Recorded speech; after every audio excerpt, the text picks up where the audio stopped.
Yeah, great question. I'll maybe pitch one other paper that's coming out somewhat soon where we review some common arguments against AI existential risk. For example, that AI existential risk distracts from present harms, these kinds of ones. So that's coming out soon with some academics at KU Leuven.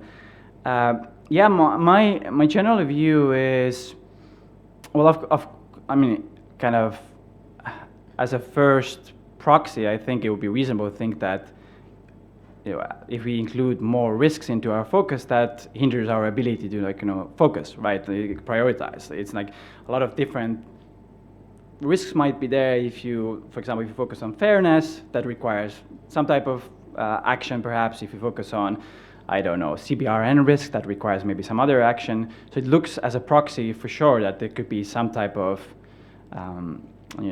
trade-offs between them. But as a kind of a general thing, I don't think we are there as a society. For example, a lot of earlier with the AI ethics guidelines research, we saw that one of the main virtues that people were asking for is transparency. Like, we can ask for transparency regardless of what the risk category we need to focus on, and just transparency would be better for all risks, like transparency around data sets, transparency around kind of risk mitigation plans. Like, it doesn't really matter what type of risk we are focusing on. That would be useful for all of that. And I can later, maybe during the panel discussion, I can share some insights from another paper, which was where we asked participants or experts rather what kind of risk mitigation measures they think are especially effective, and basically the top ones were all about transparency, and regardless of what the risk was we focused on. So I would say that.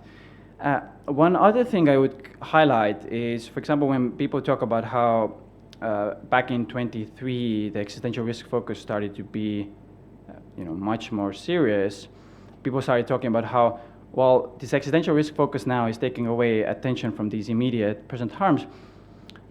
But actually, if you look at, for example, Google Trends, what happened was, yes, people started searching for existential risk from AI more, but they also started looking for discrimination from AI more.